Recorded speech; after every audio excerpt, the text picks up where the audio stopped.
band is this? Oh. Everybody poops sometimes.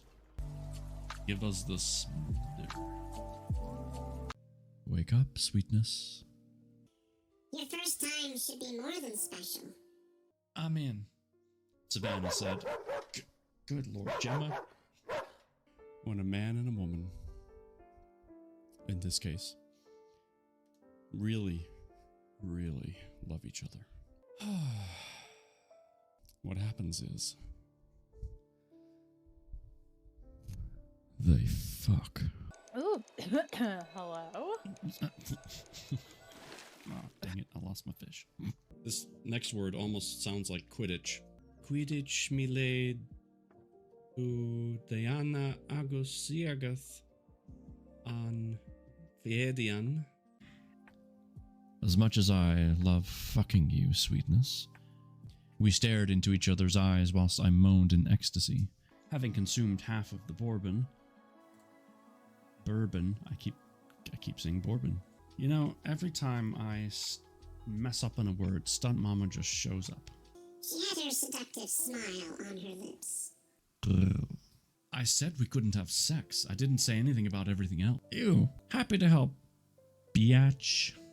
You are the spark of light and the vastness of my night. His note, like a finality to a beautiful, breathtaking song. Hi, guys and gals and non-binary pals. It's so good to see you. Good evening. Roll. I mean, you said you were going to do it, and then you did it, even though I told you not to.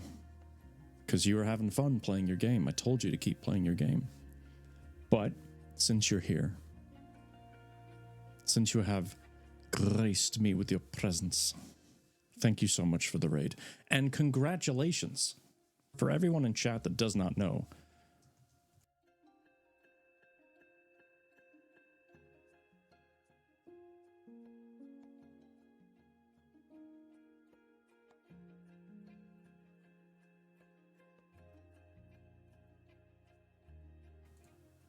Okay, I'm back now. Professional streamer at work. I was saying good evening. Hello, guys and gals. So there you go. No, but what I was saying was, I was saying I told you to play your game. You didn't have to come and raid me. But since you're here, thank you for raiding. And can everyone in chat please huge congratulations, hype up the chat with your emotes, whatever you want to do. Roll for chaos. Roll for chaos.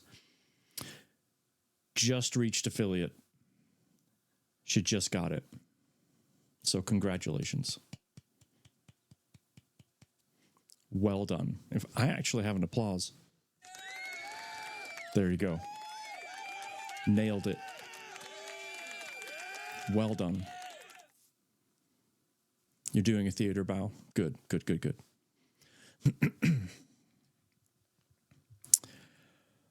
That's the way you start the stream, muted. I also forgot to initially change the category of the stream. It looked like I was going to play Helldivers again. Hello, Rexter, and thank you for saying yes to being mod. Please don't feel any pressure. I know I can trust you, and, I always need the extra person here or there, just in case, people can't be here, or they have time off, or they're doing other things that maybe are more exciting. But yes, so I appreciate it. And Stump Mama's mama, hello. No baseball game tonight? No? Or are you in your comfy chair on the couch? I'm not sure. And let's see. Kay's here as well. Hi, Kay. Good to see you. How the heck are ya? And Arrow's here. Hello, Arrow. First time chatter. Good to see you. I just realized my music wasn't playing either. I'm just nailing it tonight.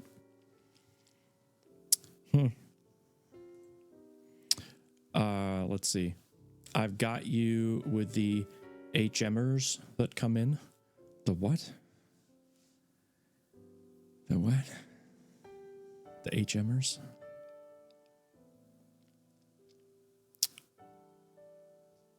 HMers. Oh, hype miners. Duh. Yeah, okay. As soon as you, before you even, my brain connected and then I saw your chat. I was like, okay, hype miners. Sorry. Acronyms. It's been a long weekend. Yes, I finally made it. Well, I'm glad you did. I'm glad you did. Welcome. Pro streamer, I know. No game, it's Sunday. Yep, I'm in my comfy seat. Fantastic. I hope you have a drink and a snack too, or at least just a drink. Okay, I thank you, Roll. I do appreciate that. And the goat mother is here. The mother of all goats. You should connect with Stunt Mama. She also has goats. She's a streamer as well. Yeah, I do love me a good dolphin. Here's a free redeem. Let me shake that ass. Okay, that just made it really weird. Don't do that. Yep, Stump Mama's mama is a grandma of 4 goats. Can't wait to see what you get them for Christmas. How is everybody? We took our kiddo today to go see If, the movie. And I gotta tell you, it was hilarious. And I wanted to cry at the same time. Mama Mango, thank you for the follow. I appreciate it. Yeah, the movie If, fantastic movie, really well done. Lots of funny moments, and oh my gosh, pulling at the heartstrings as well. I'm not gonna spoil anything because it just freshly came out. But we surprised the kiddo. I told him we had to go to the mall because we were looking for office stuff, and he was like, "Okay." And then we get there and we just walk straight into the movie theater that's part of the mall, and he was like, "Oh." So, yeah, it was a good time. Then we did some walking around, bopped into a couple of stores just to browse at stuff. But yeah, it was a good day. It was a good day. Okay, let's see. All right, so it's no news that we're obviously reading The Shades of Orthea. After that, my book should be here soon, which is what we're going to read next. It's one of mine. But then after that, I got introduced to another writer through Ovarian Barbarian, who is part of the Hype Mind crew. And he's got a book that's been redone, or the first of what could be many, and it's being released on May 31st. So once that's released, I'm going to get a copy. And then we'll be reading that after we read mine. So we've got plenty of words lined up, and it's going to be awesome. So I'm very excited. June 17th is a Monday. That is my actual 3-year Twitch anniversary. So we will read on Sunday on the 16th like we normally would. And then my plan is to also read on Monday to have a bonus stream, an anniversary read, if you will. The only caveat to all of that, I have to point out, just to be... I like to be on the same page with you all. I don't really hold anything back. I'm a sharer. You are part of my community, and that means a lot to me. And all of you know by now, and if you don't, you're about to. With my wife's diagnosis of breast cancer, we meet with the surgeon tomorrow to figure out when that surgery is going to happen. So, depending on when that is, may also kind of mess up my stream schedule. It really just depends on what's going on, who's around, how things are going, what the recovery looks like, yada, yada, yada. So that's all TBD, but as of right now, that is the plan. June 16th, normal Sunday night stream, just like right now. On the 17th, have a little anniversary thing. I already made a video for it. I finished working on that today. Little introductory video. So we'll just see how it goes.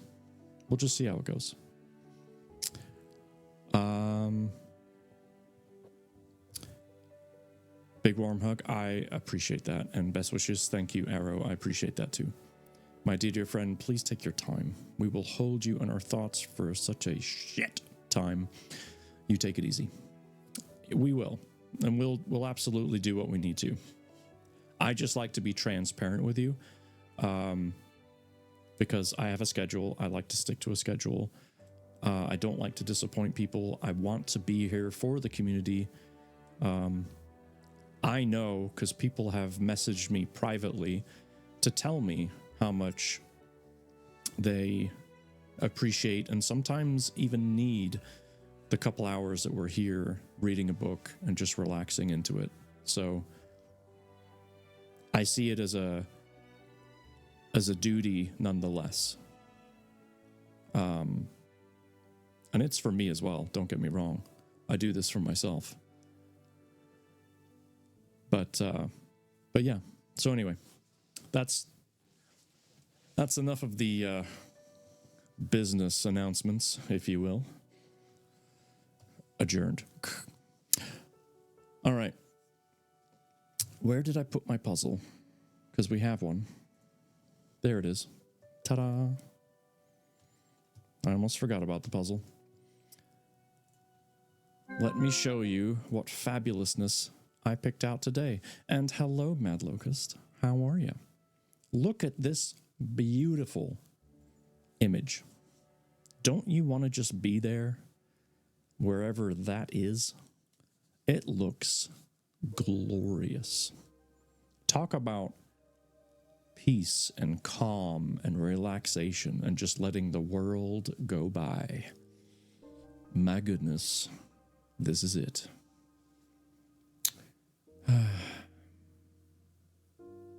But I'm not there. And that's okay. Because I get to be here, where we can read a book by the fire. Just in time for bedtime story. There you go. And for a lot of you, I hope this is relaxing. And if you fall asleep, I think that's amazing. And if you don't, that's fine too. But I do love it when people say, "Oh, I fell asleep. It was great."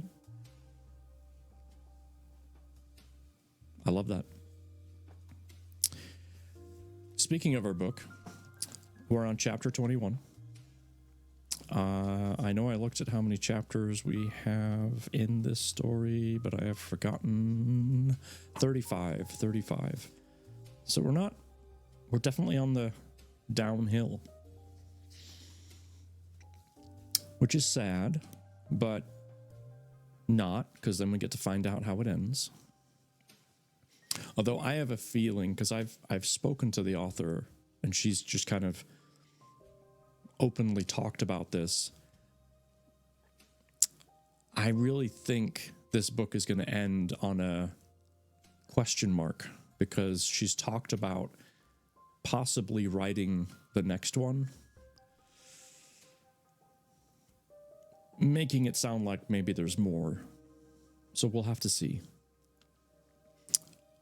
Speaking of which, I kind of fell asleep Thursday evening, but woke up before you were done. I hadn't slept well the night before. Well, I'm sorry you didn't sleep well the night before. I know all about that, but I'm glad you could take a little cat nap. I'm glad for that. Okay, let me just double check a setting here. That looks good. Are you all ready to read a book or listen to one? I'll read it. You can listen. Take a load off. I've got my hot tea sitting here.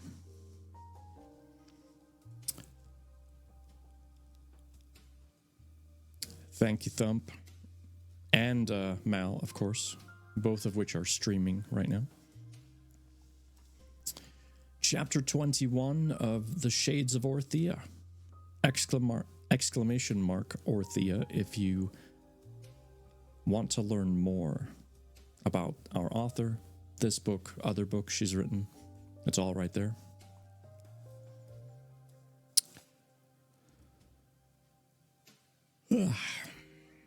Without further ado, here we go.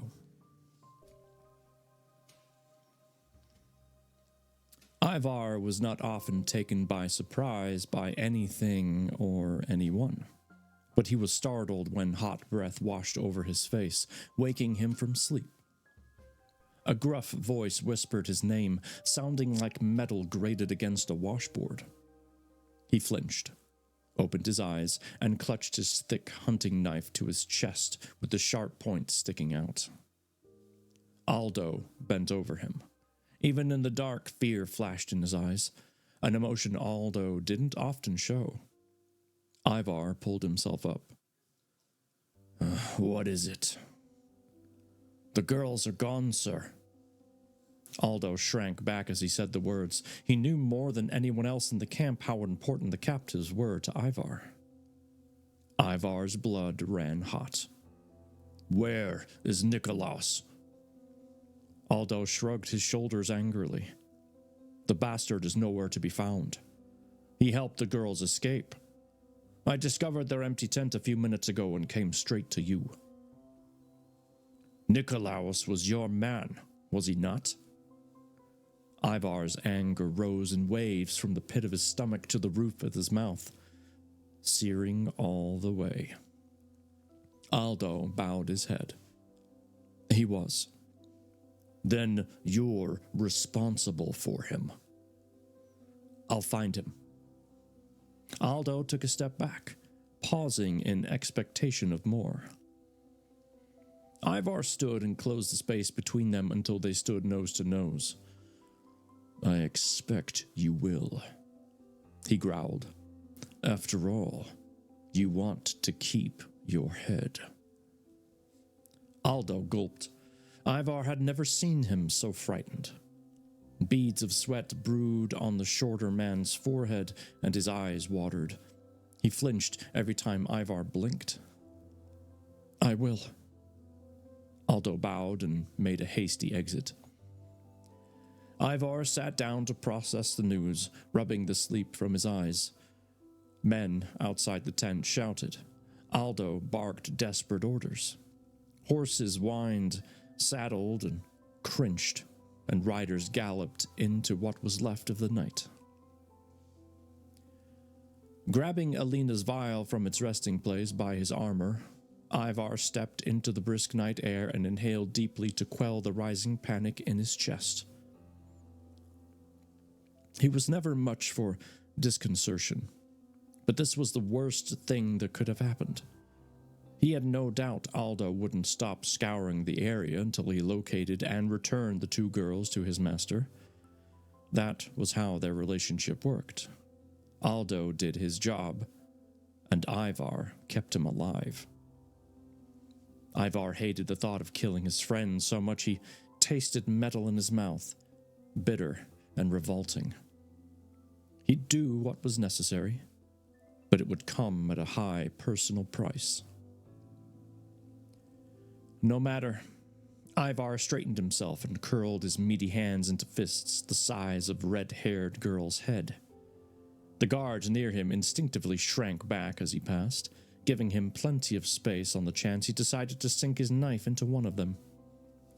Although the thought was tempting, Ivar refrained and kept going until he reached the middle of the camp, a formidable figure to encourage the rest of the camp to behave. It was all he could think to do while the essence of his plan was missing. This could be a disaster indeed. Alina was enraged, the glass vial scorching Ivar's skin. He didn't notice. All right, well, Ivar's pissed. And we have a break in the story. We are switching back to the crew that just rescued Fiona.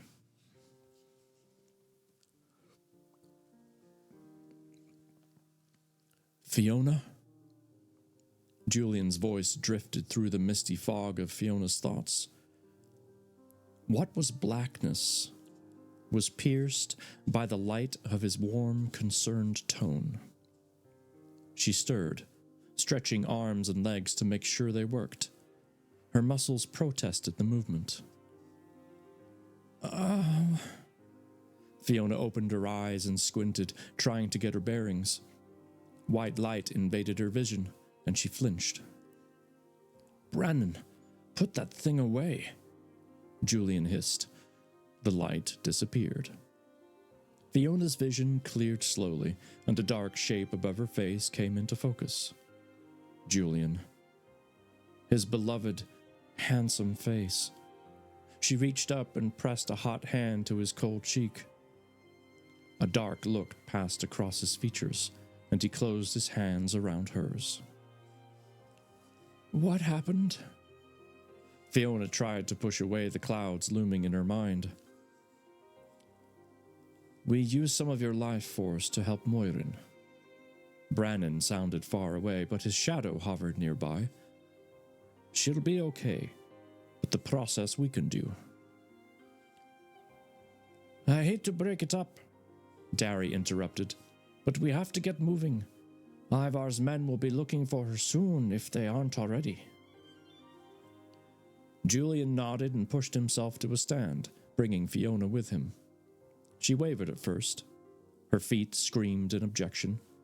She dug her nails into Julian's coat to keep herself from falling. Julian encircled her waist with one arm. I've got you. Fiona gratefully leaned into him and carefully stepped forward. His grip never wavered as they made their way through the woods. Brannon took the lead with his bow, followed by Dari with his pack. Nikolaos warily moved behind Dari with a sleeping Moirin in his arms, and Julian and Fiona brought up the end of the line. Julian was warm. Fiona gritted her teeth. The pressure from his fingers wrapped around her side made her skin tingle. She snuggled into his embrace, and he squeezed her gently. Then, to Fiona's surprise, he kissed her gently on the top of her red head. Brannon stopped so suddenly. Dari nearly crashed into him. Nikolaos stopped just in time and staggered, lowering Moirin in an attempt to catch his balance. What the... Quiet. Brannon gripped his crossbow harder, his knuckles turning white. Fiona froze alongside the others and listened. The blood pounded so loudly in her ears she wondered if those around her could hear it. Brannon continued forward, carefully. His eyes narrowed in a concentration as he examined the foliage surrounding them. Fiona shrank away from the leaves and branches around them, almost suffocating them. It's okay. Don't panic. Julian pressed against her. Fiona wondered if he was trying to convince her or himself before realizing it didn't matter. Something was moving toward them. Something she knew was not here to lead them to safety. A high-pitched screech shot through the dense, foggy air. Fiona jumped, and Julian pushed her against a tree, blocking with his body, looking for the source of the sound. The rough bark scraped her back, and she bit her lip to keep from crying out. Julian kept one arm circled around Fiona and raised his dagger. The moon glinted off the silver surface, and Fiona's heart began to vibrate out of her chest. "What was that?" Nikolaos hissed from beside them. The entire party of travelers had moved to form a circle around the tree. Moirin still slept in Nikolaos's arms, oblivious. "You haven't heard a wild cat before?" Dari muttered. "What have those ignorant fools been teaching you, son?" "I'm not your son. I'm nearly your age." Nikolaos raised his voice in disdain. "Silence, both of you," Julian hissed through his clenched teeth. Everyone fell quiet, listening for the creature to draw closer. Surely the wild cat would know precisely where the group hid by the sound of the chilling wind cascading off their ears and the fear buzzing through their veins. Soft footfalls sounded like cannons to Fiona. She pressed further into the tree and tried to ignore the bark cutting ruthlessly into her skin. Julian tensed and raised the dagger as the cat came closer. Fiona had only known terror once in her life, and that was when the Norsemen attacked her village. When yellow eyes shined through the foliage and focused directly on her, she trembled. Beads of cold sweat bubbled on her frigid skin. "Julian?" "I see it," he murmured. Fiona snapped her mouth shut but continued to tremble as the beast moved into view. It was slender, with long, sinewy muscles stretched taut under yellow fur with brown spots. The head was disproportionate to its body, big and bulky, and long, spear-like teeth pushed its lips into a permanent sneer. A ridge of white formed a ring around its throat and over its head. Small, pointy ears peeked over the hill. Everything focused on Fiona. She shivered involuntarily. "Watch out!" Dari's sudden outburst cut through the air like an axe. The cat crouched and spun around with a low growl. Crashing through the trees resounded like an iron gong pounded with a mallet, accompanied by a whirring sound as something exploded from behind the animal and landed beside it. "Julian, what is that?" Fiona gasped, the words freezing in the cold air. She exhaled them breathlessly. The creature that now stood between them and the cat unfurled thick, powerful limbs that stretched out to form arms. It grasped a branch with a pointed end so sharp, Fiona thought it might slice through her even from that distance. It looked like a man holding a spear, but he was not human. Instead, he seemed to be carved from a tree. Long, slender twigs formed a beard, and piercing white eyes, void of pupils, stared back and forth between the group of humans and the cat. "By the gods," Brannon gasped. "It's a Leshy." And that's chapter 21. And for those of you wondering what a Leshy is, don't ask me, I have no idea. But I did see on the next page, somebody asks, "What's a Leshy?" So I think we're going to find out. Now, if you already know, then you already know. 21 done. Hold on. What?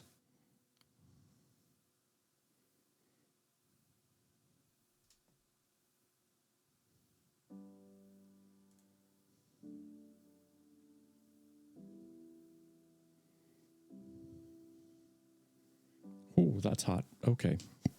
Hot tea. Look out.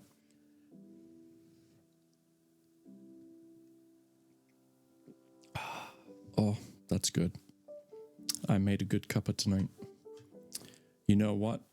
Or you know that I know that you know that I know I know. Really. Thank you for the lurk, Madam B12. Vitamin Lady.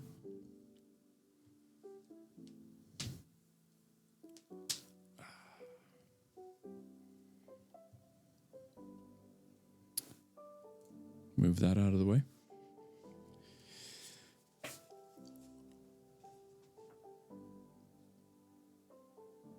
Ah, okay. I know what it is now. I peeked ahead.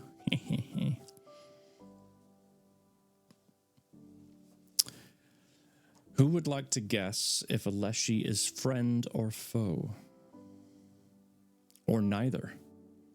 Is it neither? It could be some, middle ground, keep the balance kind of thing. So we've got foe, I'm going to kill you all. Friend, I'm going to save your life. Or, I'm not sure yet because I need to see if you're going to hurt me or not. Stepmama's mama has no idea. That gives me some comfort because you're usually the person that does know stuff.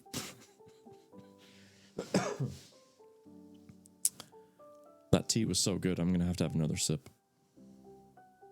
It's just delicious.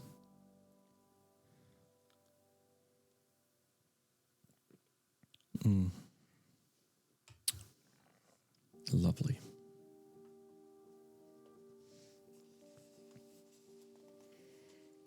Well, how about I just read chapter 22 and then we'll find out.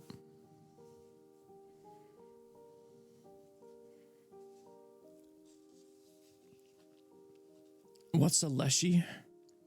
Fiona gaped at the creature who stared down the cat with an intensity that could melt stone. She shivered. Guardians of the forest. Come on. Julian grabbed her hand and pulled her to the side.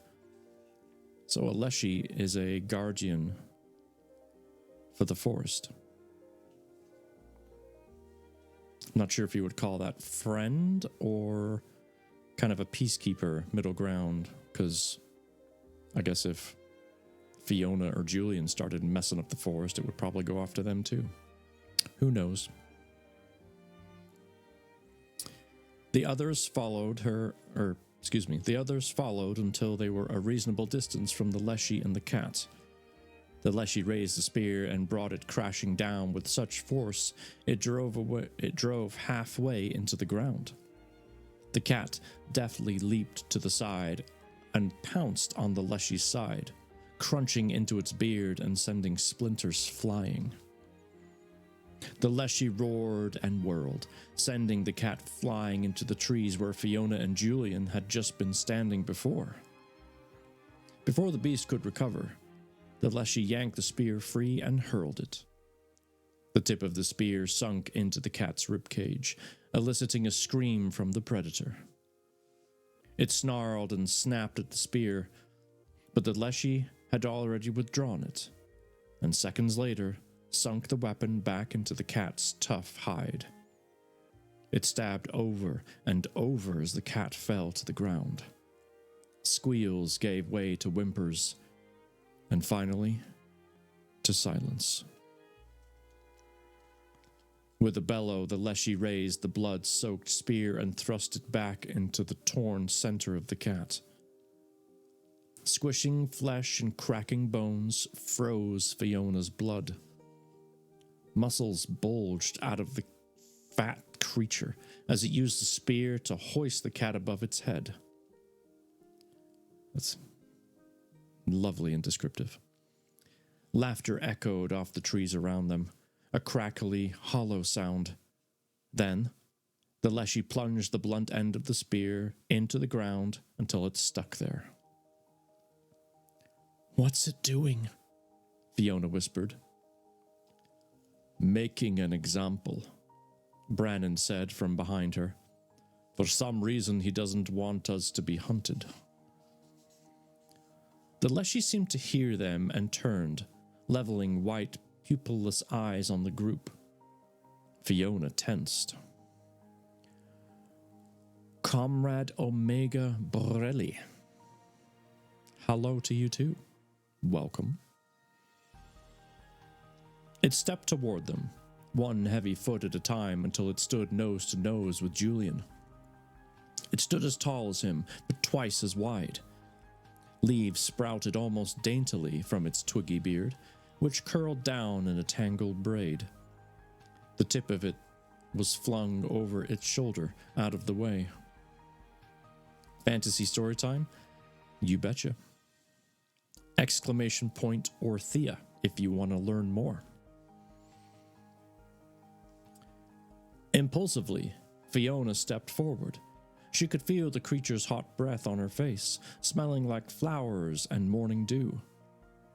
It didn't move, and she no longer felt afraid. Thank you. Her words were so slight, even she almost didn't hear them. The Leshy must have, however, for it cocked its head inquisitively and uttered a low, guttural sound that resembled a puppy getting its stomach scratched. She reached out and rested her palm on its tough beard for a moment. The Leshy stood frozen as she stared into its eyes. Thank you. Thank you, she repeated. The Leshy bowed, turned, and leaped into the forest so quickly it was as if it had never been there. Only the cat remained as evidence, slowly turning on its axis, tongue lolling out lifelessly. We should probably go. Dari's voice shattered the silence that marked the Leshy's departure. That creature gave us a chance to live, and we should take advantage of that by getting out of here. Right. Julian took Fiona's hand. Dari hoisted Morin over his shoulder, and they stepped on through the forest, the wet leaves allowing them to pass without much noise. They continued through the forest, which remained oddly quiet. Fiona's feet burned and her eyes drooped, but she stumbled on with a death grip on Julian's arm. Blackness swirled around her, and she felt herself slump forward. At first, she was falling, but hands grabbed her and wrapped her in a cocoon of warmth.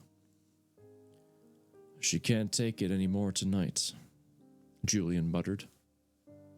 The Mordors could be right behind us for all we know, Nikolaos protested. Fiona wanted to muster up the strength to agree with him, to stand and move on, but her body refused to respond. She could barely twitch a fingertip, and so she laid there and allowed the dark recesses of her mind to overtake her. Blessed peace.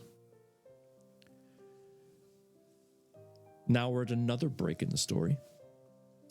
Looks like we are switching back to Mulaney.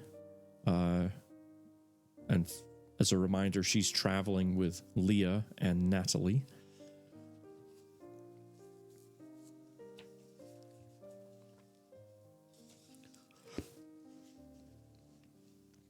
Mulaney pushed her way through the damp foliage dripping with morning dew. The world building is so good. Yeah, it is pretty good, isn't it? I agree. She wiped at her brow with a wool-clad sleeve and glanced back to check on her companions. Leah, Natalie, Dax, and several others paused to study her as she mulled over their direction.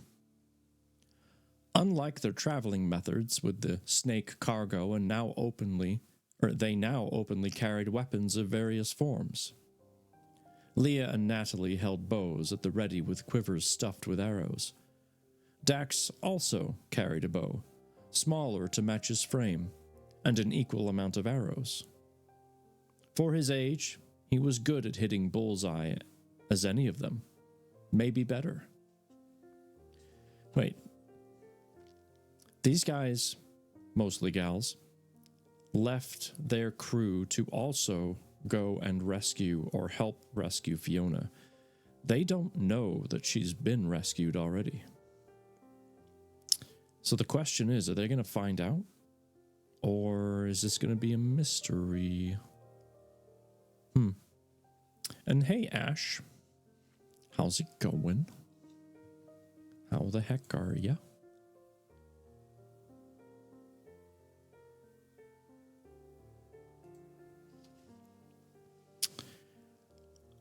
And I moved my thumb. That was good. Leah and Natalie had finally started talking to Mulaney now that they were on their way to get their friend. Mulaney wished they understood the importance of the importance of the order of things. She did, however, question her priorities. Would things have been different had she gone directly after Fiona? Would it have been better or worse? A whistle sounded, piercing the air like a dagger. Mulaney's head jerked up as she hunted for the source. The others froze behind her, arrows notched and ready. Her eyes narrowed, and she raised her hand to motion them forward when a buzz sounded by her ear, and searing hot pain flashed through her forearm. She heard the others duck for cover, but she stood in shock, staring down the gash on her arm and the arrow embedded in the ground just beside her. Blood seeped out of the wound quickly, dripping onto the grass below. A deafening roar filled the air, which suddenly felt heavy, like a wool blanket around Mulaney's head. Woozily, she lifted her eyes to see Mordors charging forward. The glint of swords swung in arcs around them, and she opened her mouth to scream a warning that would have come too late anyway. No sound came out, and she felt herself falling to the ground, clutching her arm, cushioned by the soft forest floor. Long, fat boots stopped just short of her nose and tapped her forehead curiously. "This one's alive. Let's take her." "Well, she's no redhead, but she'll probably work," another gruff voice said above her. She struggled to lift her head, but her body had ceased cooperating. It was no use trying. "All he needs is a magic wielder." A third voice was authoritative and familiar, and Mulaney instantly knew who it was. Ivar's right-hand man. Just fabulous. Mulaney seemed in her head as she felt strong. Dirty hands hoist her up and carrying her. She was flung onto the back of a horse, the force knocking the wind out of her. She gasped for air, sides heaving, and the men laughed. "Let's get back to camp. Ivar will like this hall." The horse turned, and the world spun with motion. Mulaney felt vomit burst from her throat and gagged on the taste. No one seemed to notice. Wait, no redhead? Fiona must have escaped. Suddenly, Mulaney didn't feel so terrified. If Fiona had gotten away, it meant Mulaney was replacing her. And that didn't seem too bad now, and she knew the girl was probably safe. She relaxed so that the horse's side moved and heaved against her cheek. The rhythm became oddly comforting. A life for a life, right? Mulaney would take Fiona's place and make right what she had done. How she had put snakes above the safety of another. It all made sense now. She had only to cooperate and save the life of the friend she abandoned. Regret was an unforeseen and bitter companion. And that was a quick chapter 22. So, yeah, Mulaney, who's kind of like Fiona's guide to the spells and the witchcraft of it all, didn't know that Fiona had been, released, escaped, safe, all the above. And now she's gone and gotten herself captured because obviously the Mordors realized that their captives weren't there. They escaped somehow. And so they went out looking and found Melanie instead. But the question is, what about Dax and Leah, Natalie? Are they safe, or were they captured also? I don't know. Super After Hours Broalition number 1. What's up, man? How are you?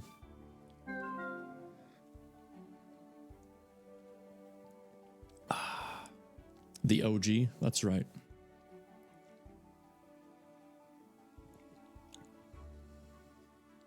The old geezer.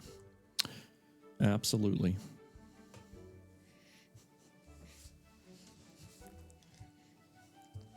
Just kidding. Pretty sure you're younger than me. Not by much, but younger. Good, man. How are you? I'm doing well. We surprised our kiddo today and took him to see the movie If, which was a lot of fun. I'll be 41 in June. Okay, then technically I'm younger. Sorry. Sorry, not sorry. Basically. Yeah. Flips table. Look, man, you can flip those tables all you want. Okay? Go ahead. You get that anger out. You feel better about yourself.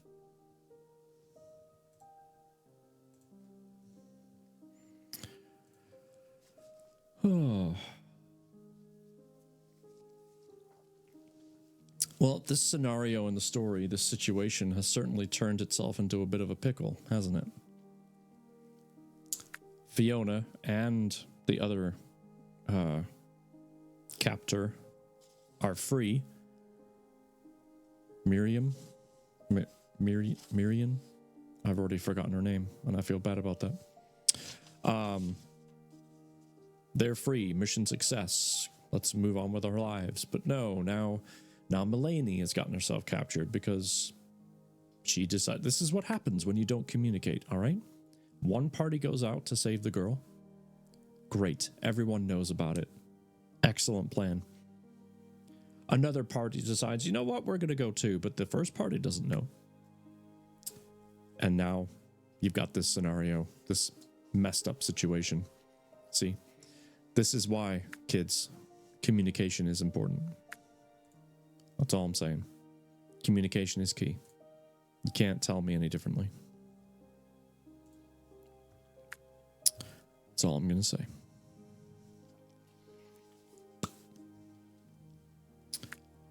Okay.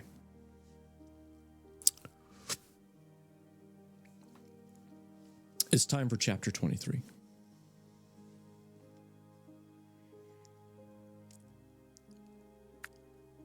A gust of warm air woke Fiona gently, caressing her arm and trailing through her red curls.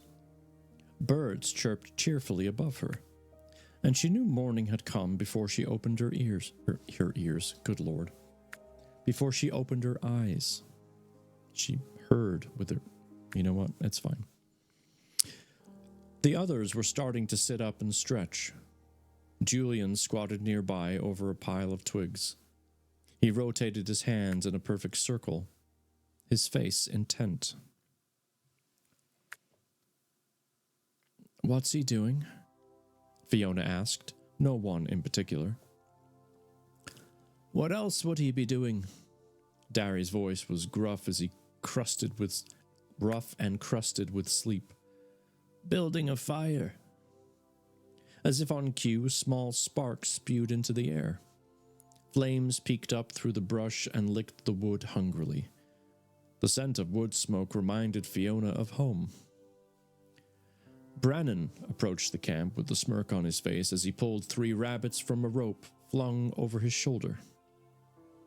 He dropped them on the ground and knelt to skin them expertly with a knife. 1 shot for 2 of them. Dari shook his head. Kill 2 deer with 1 shot and then come talk to me, brother. Brannon snorted. Same to you, brother. Julian ignored them, taking the first skinned rabbit and piercing it through the middle lengthwise with a stick and resting it over the fire. The smell of cooking meat made her stomach growl. A groan from a nearby cluster of grass nearly made Fiona jump out of her skin. Moirin pushed herself up, rubbing her eyes and stretching her legs. Her skin had turned from translucent to a soft peach tone. She glanced over at Fiona with wide, confused eyes. What happened?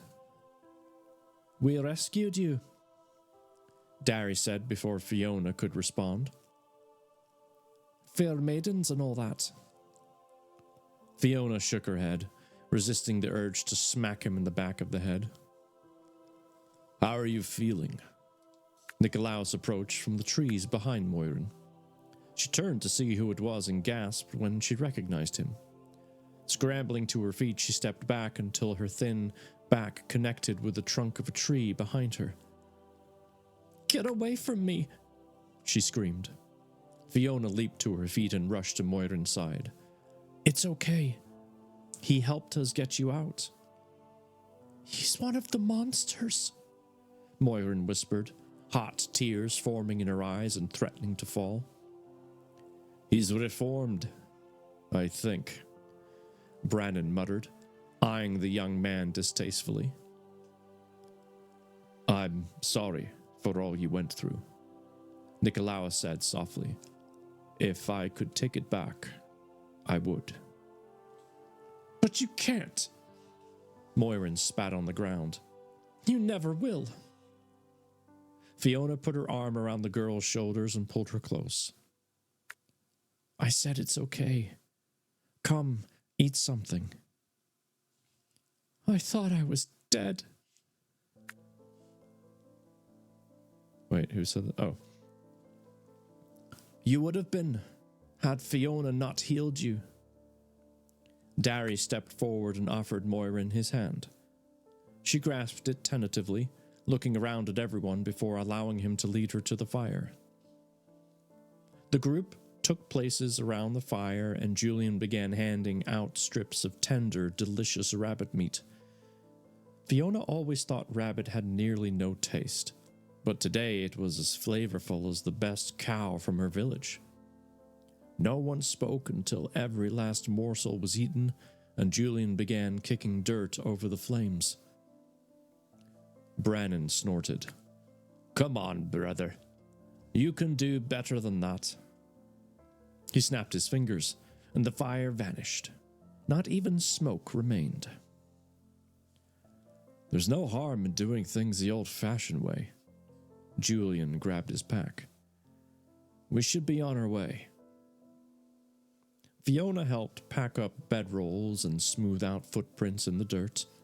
Moirin stood frozen against the tree until they were ready to leave, her eyes still glinting like a wild animal as she studied those around her. Debated. Slipping her hand into Moirin's, Fiona smiled encouragingly. Come. Moirin hesitated, then followed, and they fell into step with the others. Julian circled around to the back of the group and planted himself on Fiona's left side. His warm hand grasping hers made her smile inwardly. They'd traveled half the day when the sound of crunching branches brought them to a halt beside a cluster of giant trees. Julian slipped in front of Fiona, who pushed Moirin behind her. Fiona narrowed her eyes and concentrated on the bushes ahead, trying to get a better look. She felt herself lift into the sky so smoothly she didn't feel the movement. The grass shrank into invisibility, and she realized with surprise that she not only saw Julian and Moirin, but herself still crouching. They looked up in surprise, or rather, Julian and Moirin did. Her body remained as still as death, her eyes pure white. Twisting to the right, Fiona scanned the area to find the intruders. A shock of brown hair caught her eye, and with a start, she discovered she could magnify her gaze to bring objects into clear focus.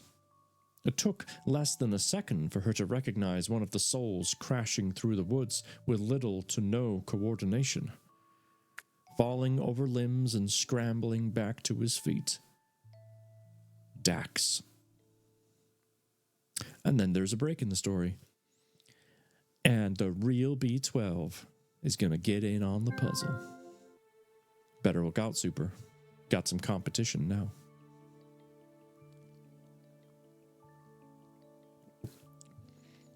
For those of you that are new here tonight, again, thank you for being here. Please notice that there is a puzzle above my head. And it is a community-based puzzle. You can all do it together. So if you feel like doing something, by all means, exclamation point puzzle, jump in on the fun. B12 is all right in my books. Do you hear that, B12? He thinks you're all right.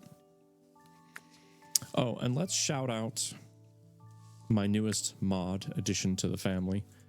Please, y'all go show some love to the amazing Rexter. This guy's a legend. He's an absolute champion. He's got a heart of gold, seriously. Go check him out. You'll see for yourself what I mean when you're in his streams.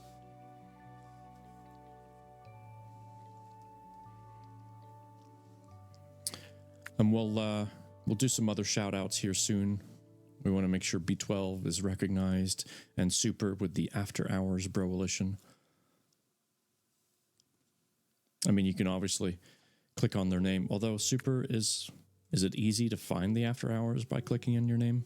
It's probably not, is it? That could be problematic. Nope. Typical. Well thought out. Just kidding. How's the book going? Loving it so far. And we're definitely on the home stretch.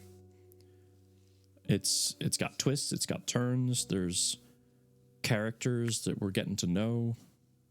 We don't really know how it's all going to end. So it's still a mystery. A mystery indeed. All right, yes, there was a break in the story. I got you on mute because I'm now going to be 2 episodes behind. Oh dear. Oh dear. Better get caught up.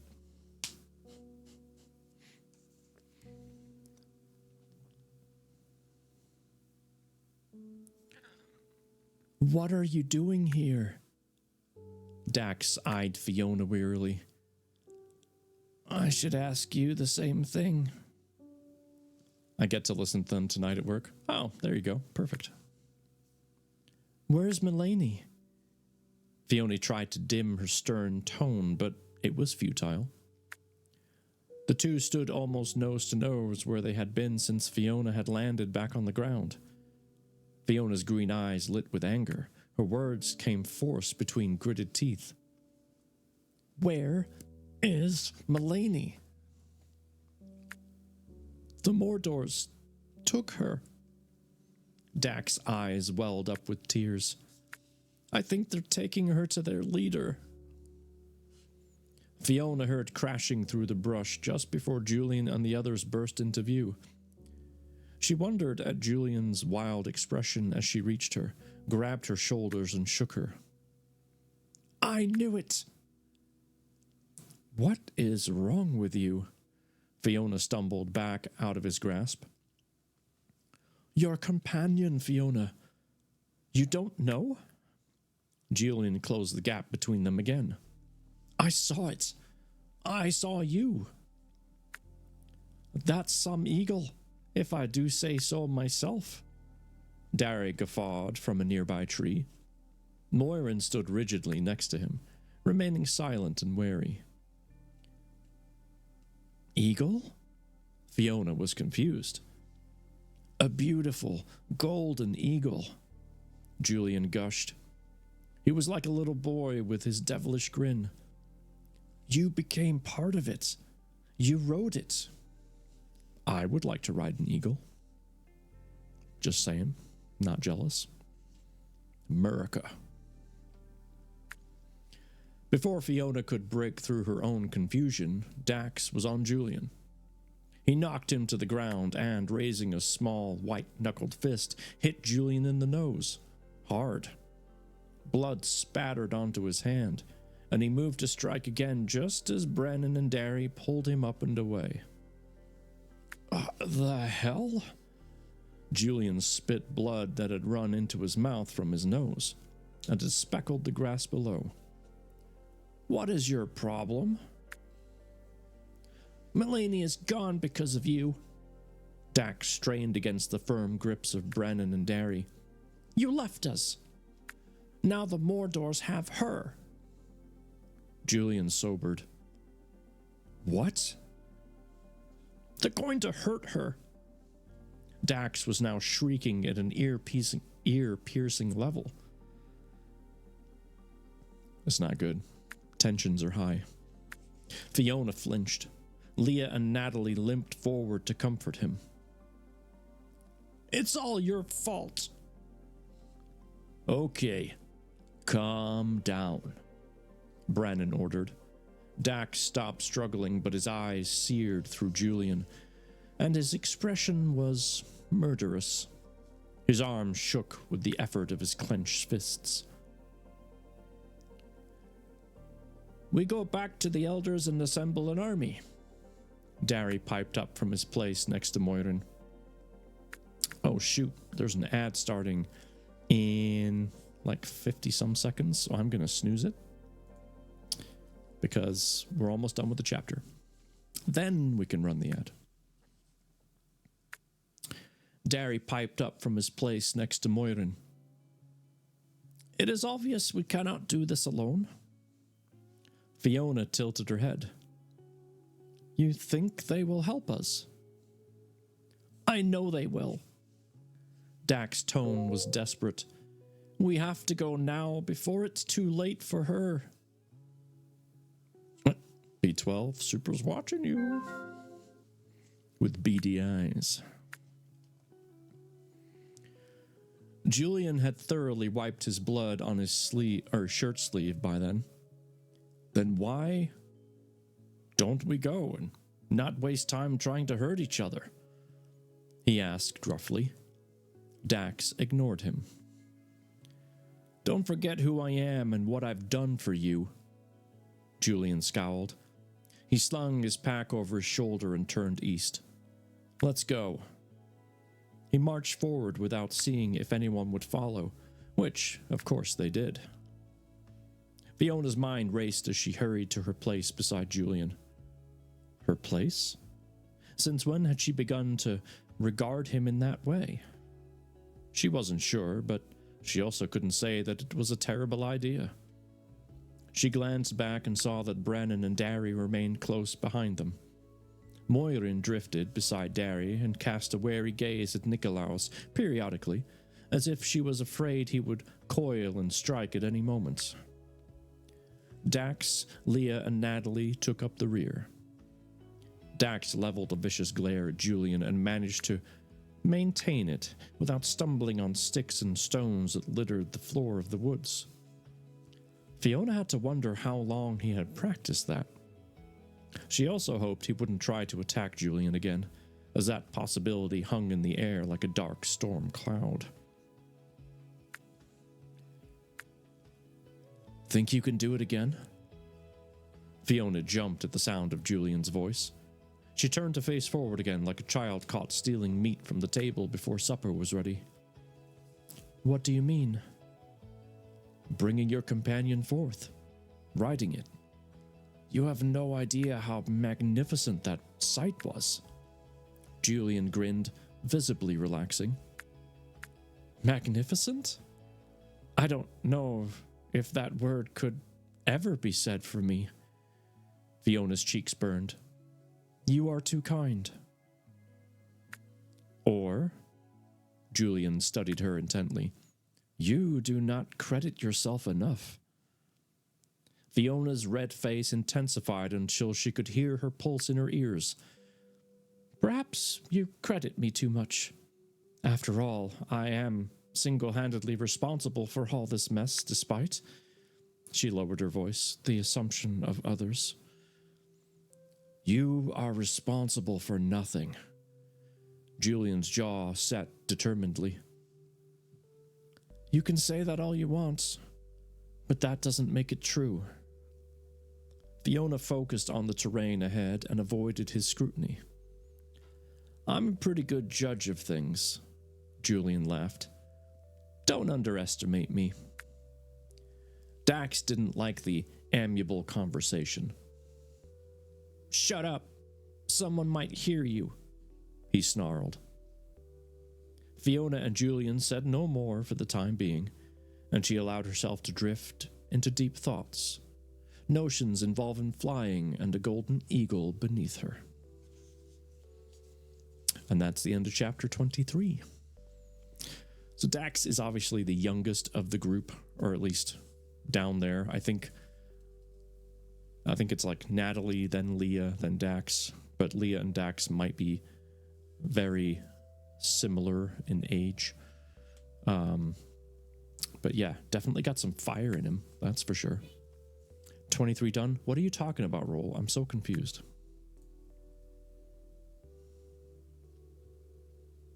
You lost me. 23 what? Oh, the chapter. Okay.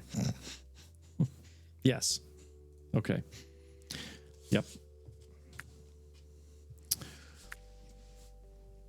All right. I'm now running the ad, so I won't read anything until the ad is over. Promise.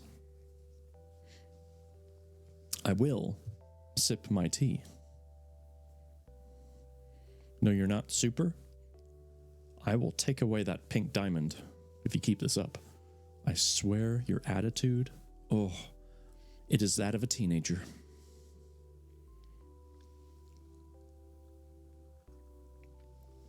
I will turn this car around, old man.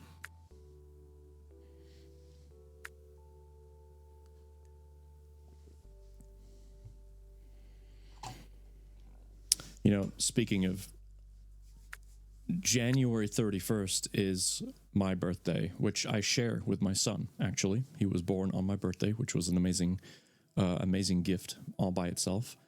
But this January in particular, I turn 40. I get to replace the 3 with a 4. And I'm not sure I like that. I'm not really looking forward to it. My dad's is the 24th. That's cool. It's not that bad. Yeah, maybe when you're Canadian, I don't know. Maybe 40 is okay in your country. Your body just starts making its own noises is all. But I am way ahead of that. I don't need 40 to figure that one out. Sheesh. It's bad enough right now.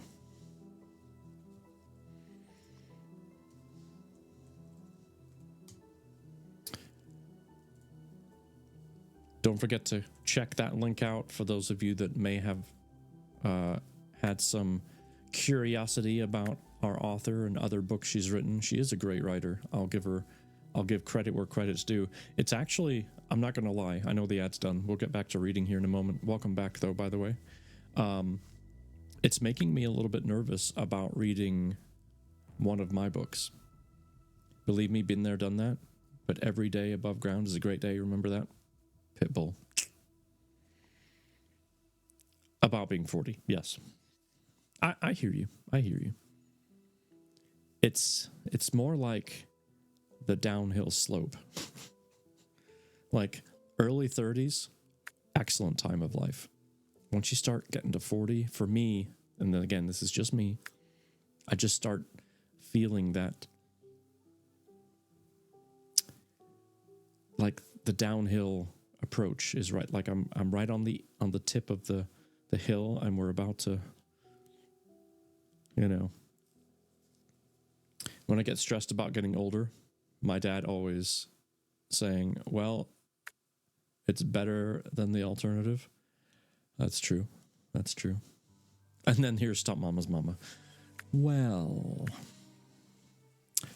this is all my personal feelings, okay? It has nothing to do with anybody else at all. I'm just talking about me. Just talking about me. I am not looking forward to it. That's all. And I would feel differently if I know I would feel differently if I didn't have a crap heart. So,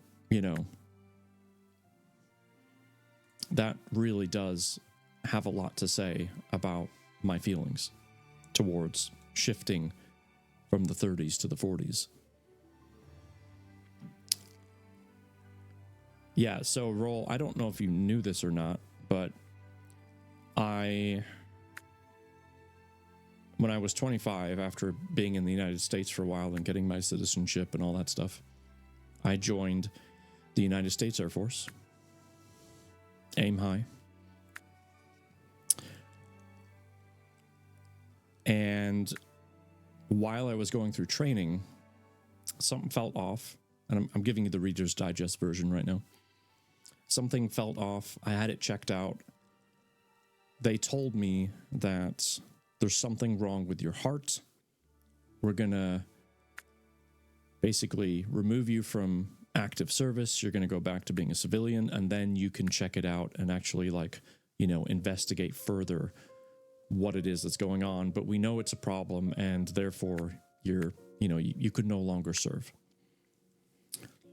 So I was discharged from the military.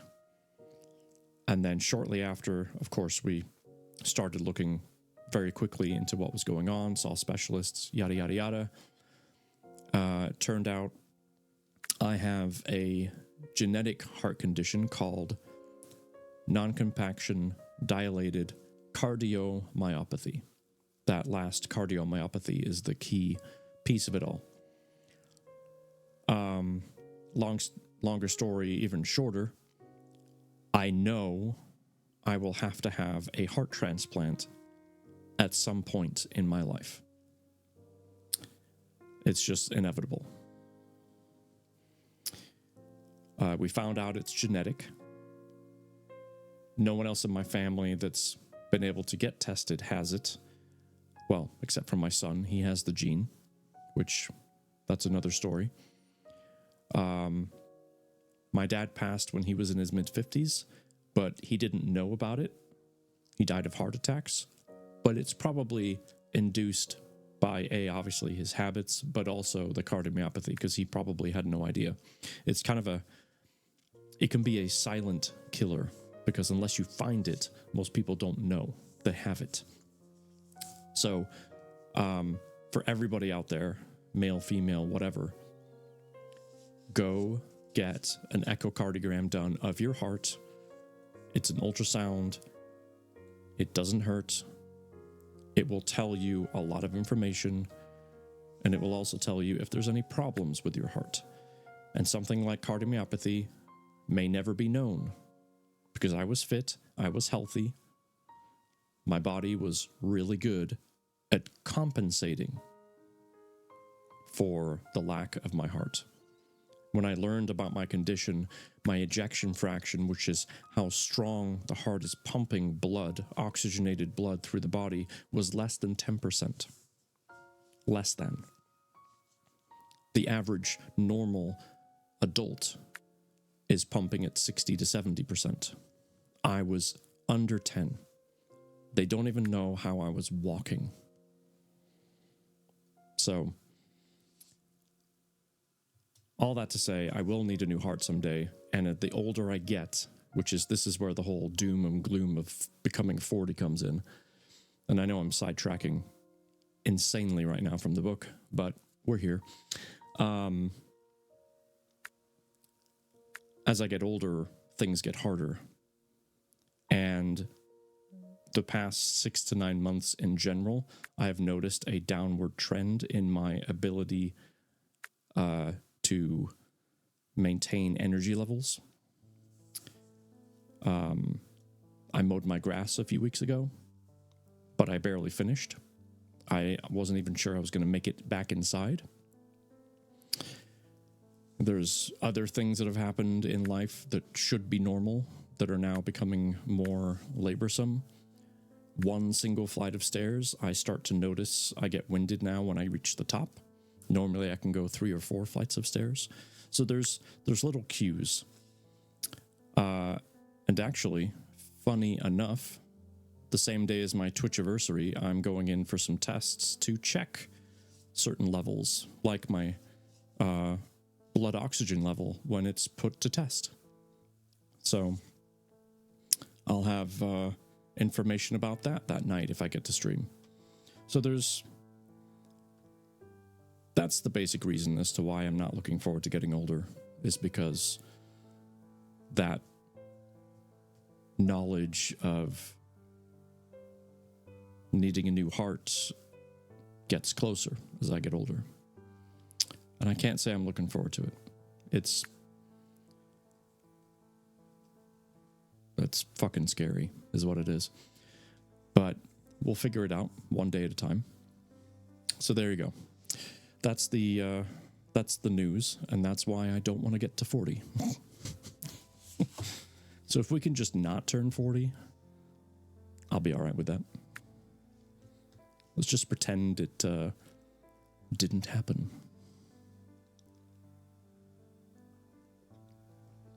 I can pull off being 39 twice, right? Surely.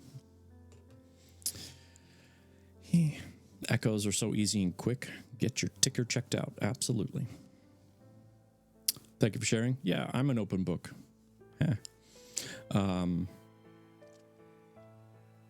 thank you for the hug, Kay. All right. That was one heck of a sidetrack. Aw, super. That's amazing. Thank you.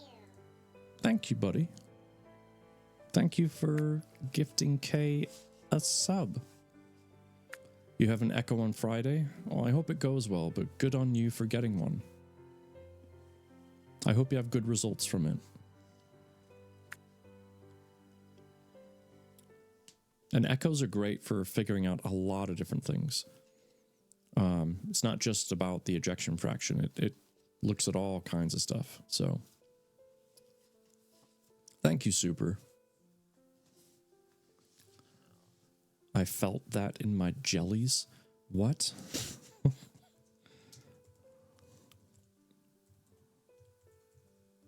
That means nothing to me. So Super is part of the After Hours Broalition. He is one of 3 brothers that share the same stream. Definitely go check that out. Chances are there's someone streaming at some point in time. So can't go wrong there. They're all Canadian, which means they're nice, because that's what Canadians are. Canada nice. Look at us with our hearts. Absolutely. The husband nearly died on Sunday, so I needed to be clear because we can't have me going down with anything at the moment. Oh my God, Kay, I am so sorry.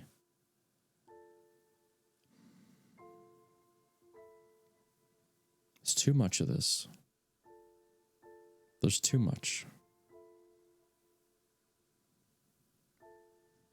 Can we hug Kay, please?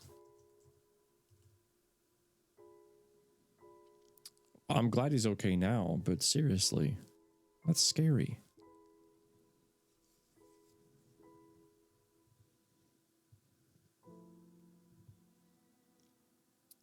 Wish.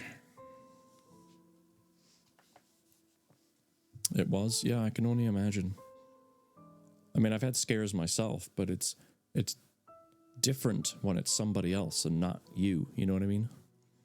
Like, there's still scariness and panic, but it's different because you're experiencing it and you can kind of control it a bit. We all really need some extra loves our way. Remember, folks, kindness is a circle and you never know what's going on. All my love to this gorgeous group of humans in the chat and to Atkinson. Yep. Roll, you are absolutely right.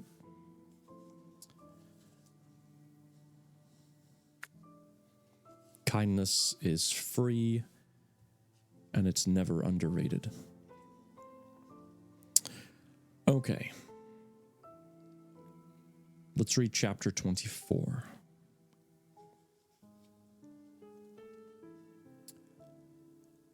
Ivar was not a patient man. It had been too long since Ivar sent Aldo out with several riders to retrieve his prize. While he waited for their return, he sat in his tent with one giant hand cupped around a mug of ale, although it tasted as bitter as his despair. The glass vial at his elbow warmed, and he shifted it away from his belt. He was tired of Alina burning him. A tinkling sound pricked the air, and he looked down to see the glass of the vial had cracked at the edge. It was a small blemish, but it spiraled into a sinister lightning shape, evidence of its occupant's rage. Alina. The sorceress without a body, without her full power. The reason Ivar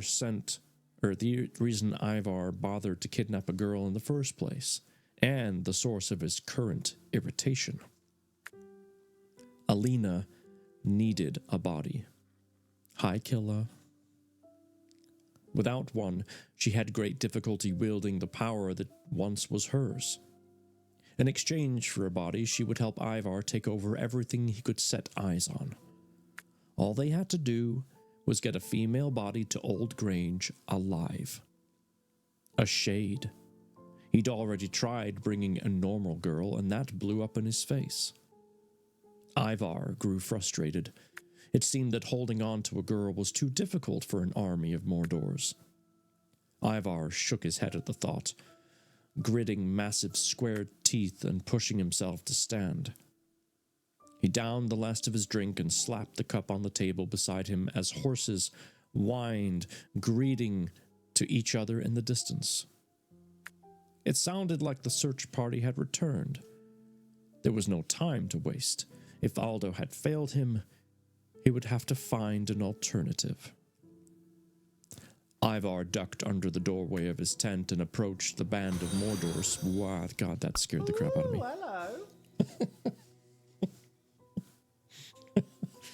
Hello. Wow. It's Breezy. What's up, Breezy? How the heck are you? Thank you for the follow. Your follow,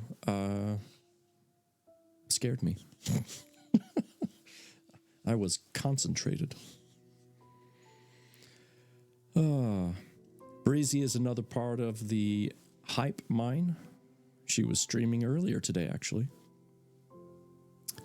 How are you? Thanks for coming in. We're just relaxing into a book right now, which is what we do all the time, pretty much. So, yeah. All right, now that my heart rate has gone back down, I will carry on. Ivar ducked under the doorway of his tent and approached the band of Mordors riding up to greet him. Aldo reined in his mount at the front of the group. Skirts hung across the back of a sweat-soaked horse, and the general smiled to himself.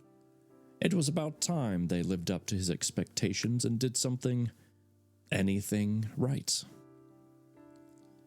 "I brought you a present, my lord," Aldo said, wiping his face with his sleeve. It didn't help the smears of dirt and sweat. The entire riding party looked as if they had rolled in the mud. "I see," Ivar replied. "Bring her inside so we can curse this ability to escape." Men hurried to pull the girl off the horse. She was passed out and limp, and Aldo hoisted her into his arms and moved toward the tent.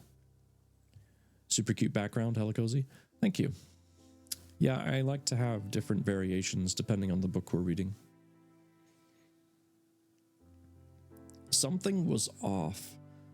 Ivar stiffened as he caught sight of the dark brown locks, not red curls. The skin was not pale enough. When they set the girl down on the ground inside the tent, Ivar peeked closer, then straightened. It's not the same girl, he growled. No, sir, she's not. Aldo nodded apprehensively. She's even better. Ivar raised a single bushy eyebrow in response. You think so? That girl is a shade, and a powerful one. Aldo rubbed his thick hands together and nodded vigorously. My lord, I give you the one and only Mulaney, the overseer. The glass vial, still attached to Ivar's belt, froze solid. He instinctively grasped it with one hand and stared at the prone figure before him. Mulaney. The name tasted odd on his lips. The overseer? Yes, sir. She was the leader of the band we attacked and the overseer of the serpent ceremony. So she is more powerful. I believe so, yes. Aldo licked his lips. He was nervous. Ivar appreciated that. Maybe he wasn't losing it after all. Out, while I look her over, Ivar ordered. The men vanished, one of the perks to being the man in charge. Ivar stepped over to the woman, the toe of his boot resting on the edge of her brown dress. She didn't move from her prone position on the ground, her eyes closed. A red-stained wrap around her arm, she looked beautiful in her slumber, at peace. That would all change the moment she came to. The Mordor squatted down, staring into her face, vaguely recognizing the thin contours of her face and the shape of her eyes. Visions filled his head. Alina was walking through the forest hand in hand with a woman, the same woman who laid on the floor before him now. They laughed as they walked down the path, their voices echoing in melodies that ricocheted off the trees. The sun shined down cheerily, highlighting pieces of red in their brunette hair. It took Ivar a few moments before he realized what Alina was showing him. It was so obvious, he smacked himself in the forehead a few times for being so stupid. Of course. They had the same facial structure, the same brunette locks reaching to their waist, the same slim but sturdy build. It had to be her. Mulaney was Alina's sister. Okay, I did not see that coming. Nope. So Alina is presumably bad, evil, trapped in this vial, waiting for a body to take over so that she can become herself fully, only to find out that her sister, who's Mulaney, the good one, is now that person. Well, that sure puts a wrinkle in things, I think. The question is she going to accept to take over her sister's body? That kind of memory that Ivar just got to witness seemed like a good one, not a bad one. They were happy. It wasn't like they were at each other's throats or anything.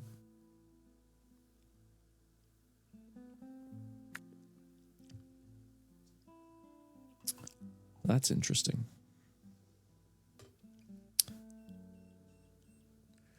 I guess we'll have to see. There's a break in the story, by the way, which is why I took that moment to kind of reminisce, mull over what we just learned.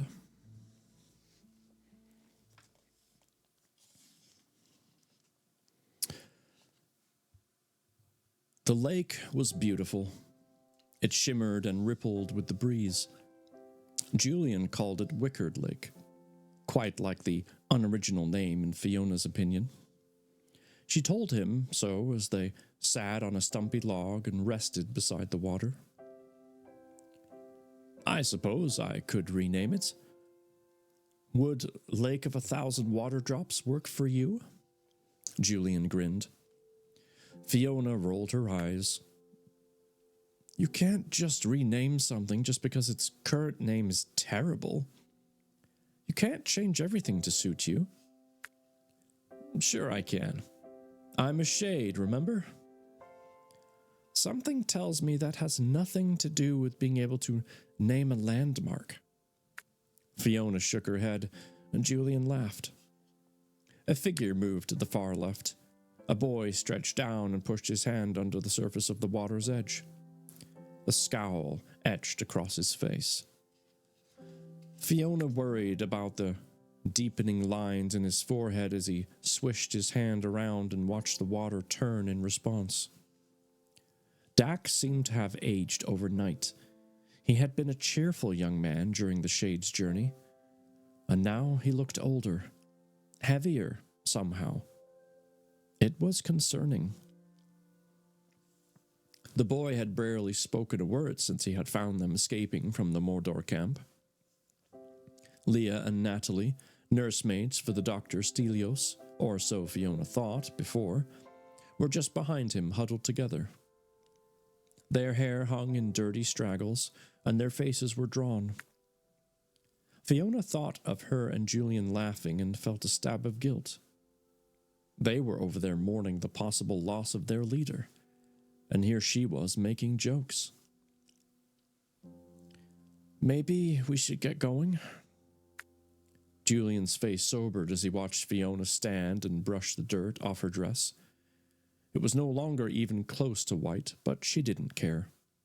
That was trivial considering the circumstances. I agree, said a voice behind them. No one asked you, Brennan. Julian's smile dampened his harsh words as his friend approached. That, you see, is the entire problem. Brannon sat down where Fiona had been. He picked up a twig and snapped it in half. If you would have asked me, I'd have bestowed upon you a most intelligent response. He lifted his chin haughtily. Julian raised an eyebrow. Oh? And what would you have said? We should go to the Hollow. Fiona crossed her arms. The Hollow? Shades Hollow, Julian answered. The center of all things to do with shades. The very essence of our existence. Right, troops, I've had a special cigarette. If I go quiet, that's why. Remember, you are loved, valued, cared about. Stay kind and groovy, my loves.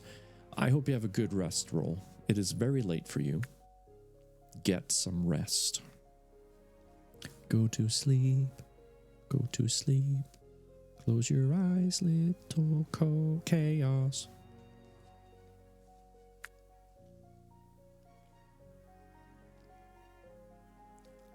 The lifeblood of our powers, Brannon chimed in. The holy ground upon which we stand at our most potent time. Miss Sloth's here. Hello. Lady K, I have to go too. I'm wiped. Hey, no worries, K. I hope you have a good night and you get some rest as well. This is the UK HQ of Bookman fans signing off. Chaos. I will see you tomorrow. Been lurking, didn't want to interrupt. Oh, no worries. Interrupt anytime. Thank you, you two. I will. Thank you. Dude. Julian clamped a hand over Brandon's mouth. Shut up. Derry stomped up with an armload of wood. Time for a fire, ladies. Who are you calling a lady? Brannon stood and punched Derry in the arm playfully. Well, let's see. Derry thought for a moment. Fiona's a lady. You're a lady. And but Julian's a gorgeous young woman. The men broke out into play fighting, and Fiona moved away to avoid their swipes at each other. She picked her way around fallen branches and over puddles until she stood next to the two nursemaids. They smiled quietly at her as she sat next to them. They're talking about... Is it Good hot in God. here? Are you hot? I mean, you are hot. I mean, Thanks, Killa. It is a little warm in here, I'm not going to lie. I do have the fan on. It is a touch warm, though. That scared me. Obviously, it doesn't take a lot to make me jump. So, there you have it.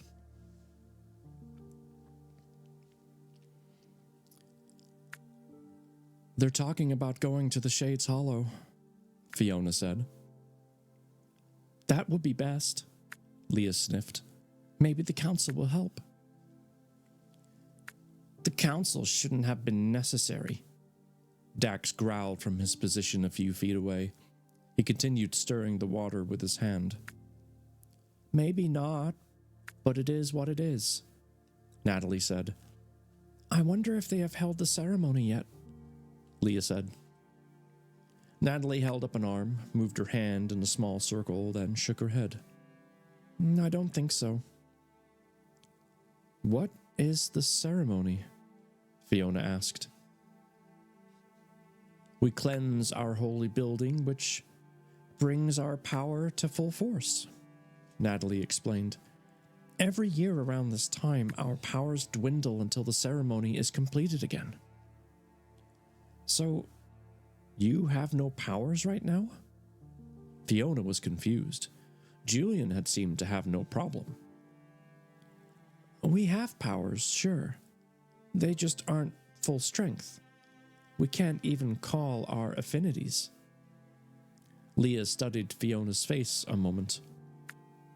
That's why we're so curious about you. You not only call your affinity, but you also embody it. I've never seen anything like it, let alone near the time of cleansing. Fiona's cheeks warmed. I don't know why I can, honestly. Thank you for the lurk, Killa. Julian approached them, his chest heaving from wrestling with the boys and his smile stretching ear to ear. Dax scooted away from him, his face dark. Fiona took a good guess who won the match. It's time to eat, Julian announced. We should hurry. They sat in a semicircle, with Moirin toward the edge as far from Nikolaos as she could get. She took quick, bird-like nips at her food while casting uneasy glances at him. She didn't trust the man, but Fiona could understand.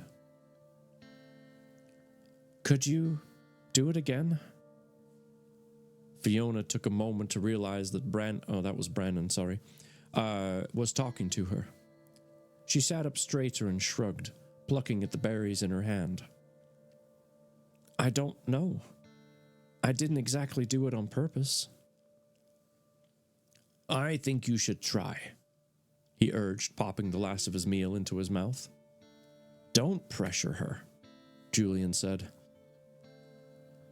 You just don't want to be shown up by a girl, Dari interjected. He winked at his friend. It has nothing to do with that, Julian said, scowling. The wind picked up, drifting around and through Fiona's hair and circling her hand. It chilled her fingers as it twisted, and she raised her palm to reveal the tornado that twisted just above her palm. Everyone fell silent. The tornado grew to double its size, blowing everyone's hair back and pulling leaves into the air, flinging them around the group. A roar filled the air. Fiona, stop! Julian called over the din. Fiona felt herself lift into the air and then watched as the others were pulled off the ground as well. The wind, strong and fierce, dragged them into a close rotation, sticks and rocks swirling around them. The tornado was quickly getting out of control. She closed her eyes and wished for it to go on its own, or to go on its way. Silence fell like a tree upon the ground, thick as a blanket. The group slammed to the ground. Fiona hit the trunk she had been sitting on, the force nearly knocking the wind out of her. She yelped and rolled away from it, clutching her burning side. not what she had intended. Was that truly necessary? Danny grunted, pulling himself to his feet and brushing dirt and leaves off his tunic. Sorry, Fiona muttered, clasping her hands in front of her waist and staring at the ground. She hadn't meant to hurt her friends, but it had happened, and she was responsible. Moirin shrieked from where she'd landed in the long grass. Nikolaos scrambled to his feet beside her. I'm not going to hurt you, he said, holding his hands up to show peace. Get away from me. Nikolaos stumbled away from her, hurt in his eyes. I'm sorry, he said. He didn't stop until he was on the other side of Fiona. See? I mean no harm. Moirin said nothing, but the hatred in her eyes was all anyone needed to see. Nikolaos was her enemy, and there was no changing that. And that was chapter 24. And Roll's gonna do the puzzle. She wants in on some of that glorious peace action. She wants a piece of the piece, you know what I'm saying? A piece of the piece. What do you say, folks? Do you have time for one more chapter?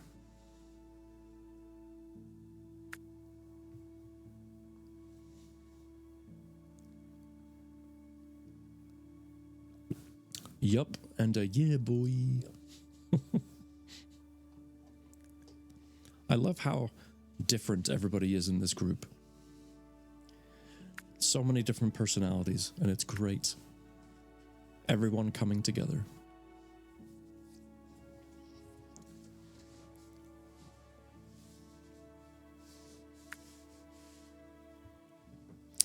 Tell you what, when we do finally move, and I get my office in the basement, I'm gonna get a better chair than this one, that's for sure.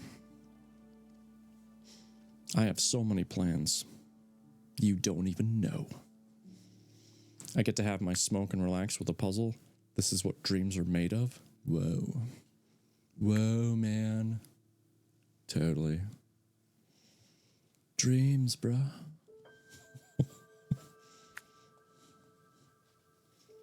Well, I'm glad to help.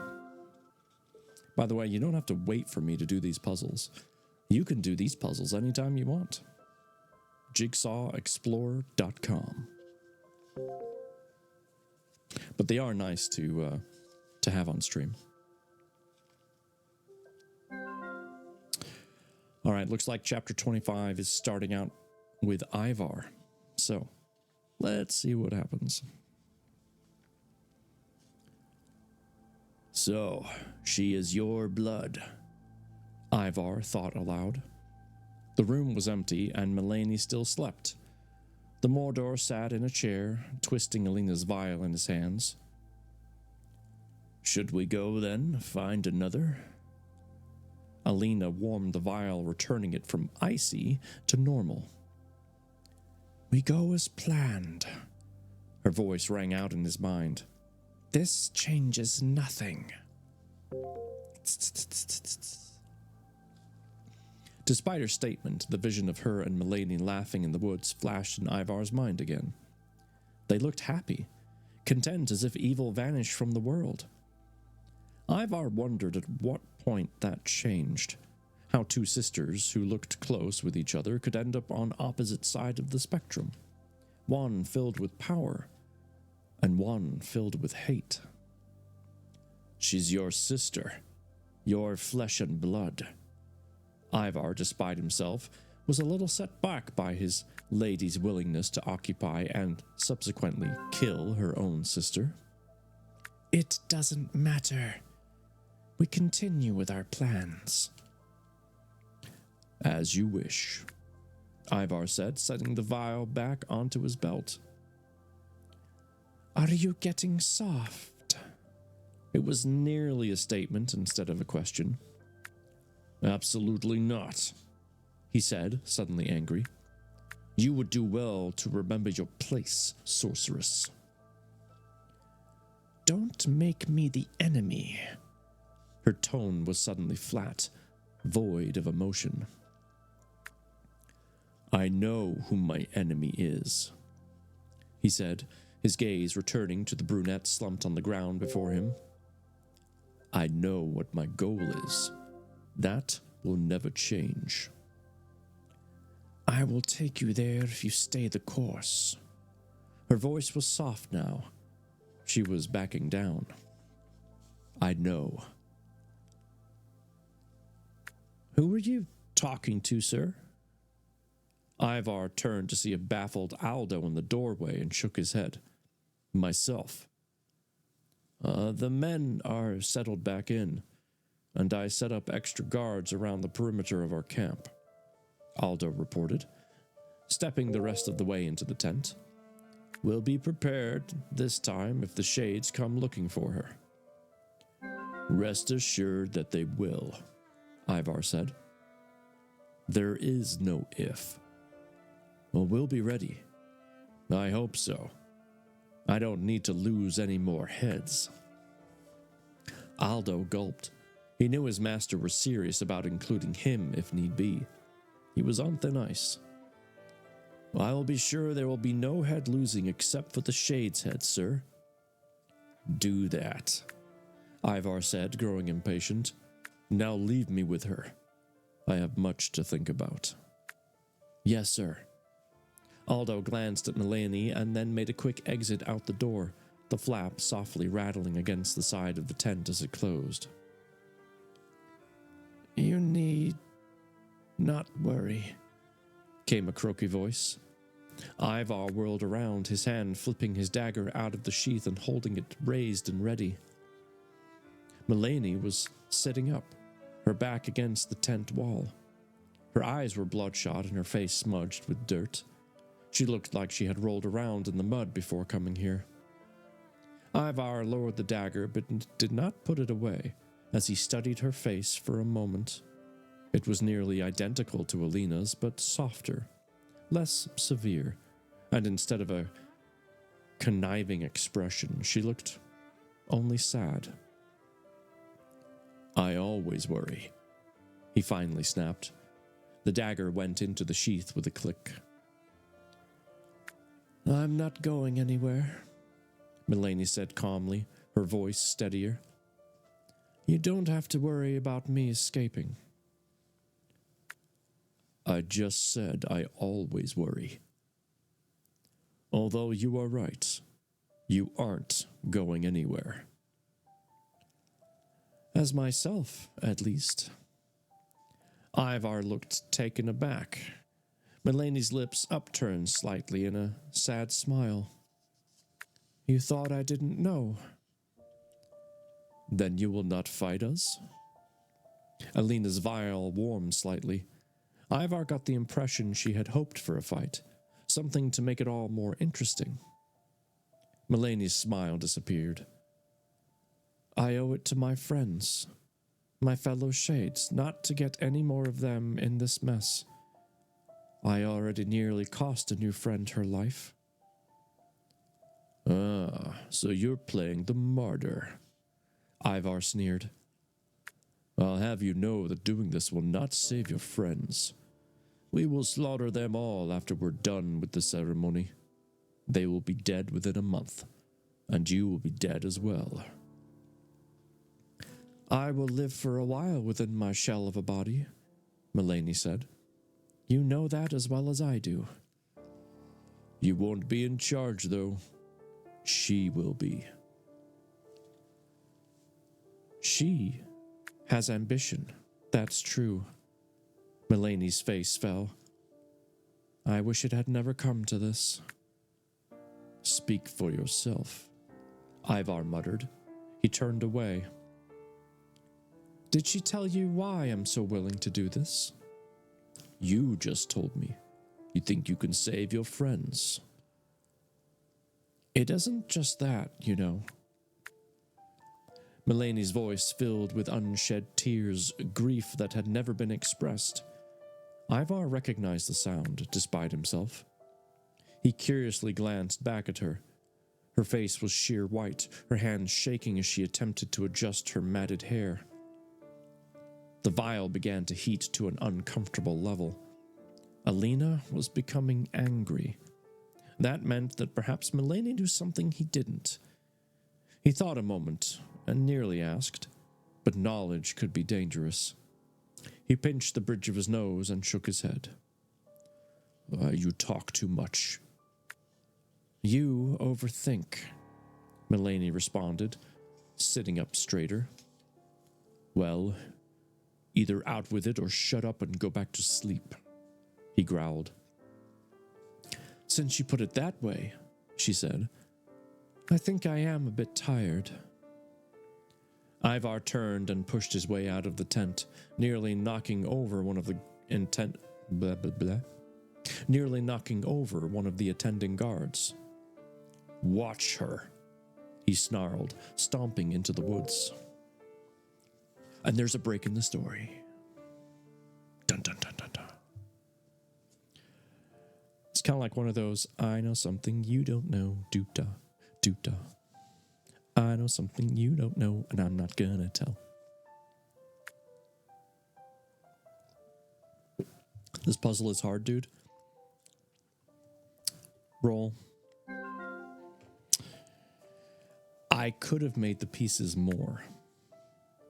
I only made it 510. I almost made it like 600 and something. But give yourself some credit. You didn't start it at the beginning, and therefore you haven't had a chance to get into the rhythm of the puzzle. But then I fear I'm at like 30% brain. Yeah, there is that too. Let's just go with that one.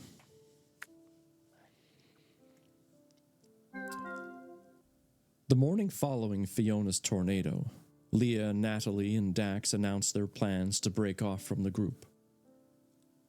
Is that a smart thing to do? Julian asked, crossing his arms. Dax scowled. I think so. I understand that you're mad at me, Julian said, but that hardly means you can't be around me. It's not that, Leah said quickly. It's that we want to go and check on the Mordor camp. Scout it out. Julian chewed on this for a moment. It would make sense to know what's what, he said tentatively. I just don't like the three of you going off alone. Yeah, we're so much safer here with you, Dax growled. And her. He looked pointedly at Fiona. She swallowed hard. Fine. Go then, Julian said. Brannon and Derry stood wordlessly behind him, looking mad at all the world. Leah and Natalie said their goodbyes while Dax sulked in the background. Fiona clung to Natalie, a lump rising in her throat. Please be safe, she whispered. Always, Natalie answered, squeezing one last time before releasing her friend. We'll meet again, this time with the whole of the Shade Army at your back. We'll get Mulaney. I know, Fiona said, although she didn't. Wait, what? Fiona said, although she didn't. Maybe didn't mean it, perhaps? She stood watching until the three figures disappeared from view, then waited a few minutes longer before Julian shook her hand and led her away. The remaining shades traveled quickly, managing to recover the horses sometime later that day. The three horses were unharmed and still saddled, so Julian swung Fiona onto his and then jumped on behind her and wrapped his arms around her to hold the reins. I know how to ride, she muttered. I know. Julian smiled and pressed in tighter. Julian's trying to use this moment, you know what I'm saying? Darry and Moirin took another horse, and Brannon and Nicolaus, the latter somewhat reluctant, took the third. They urged their horses into a canter fast enough to get them there sooner than walking, but slow enough to save the horses for a longer run. Fiona bounced against the saddle roughly 3 times before she clamped down and stayed at one relative spot. The horses moved quickly through the forest, dodging fallen limbs and angling around trees. They knew the woods as well as their riders, and even more so the route to the council. Fiona watched the ground blur by, found herself dizzy, and focused up front on the trees coming towards and then passing them. Julian's arm still pressed against her sides, the pressure entirely unnecessary. Still, she didn't mind. She leaned back against Julian's chest and relaxed as much as she could against the bouncing of the horse beneath them. They rode for several hours until the sun was past the middle of the sky. Fiona figured it would be somewhere in the middle of afternoon. They still had a couple of hours before sunset again, but she knew they didn't want to spend any more nights out there than they had to. Mulaney's life depended on it, as well as the future of all the Shades. So when Julian reined his horse to a halt, Fiona sat up straight and looked around, alarmed. "Why are we stopping?" "The horses need to rest," he replied, dismounting and dusting off his pants. He reached up and Fiona took his hand, allowing him to pull her gently from the horse. Her legs buckled underneath her, rubbery and useless. "And so do you," Julian continued. "I'm sorry," Fiona said as Julian set her down a few feet from the horses. "Don't be.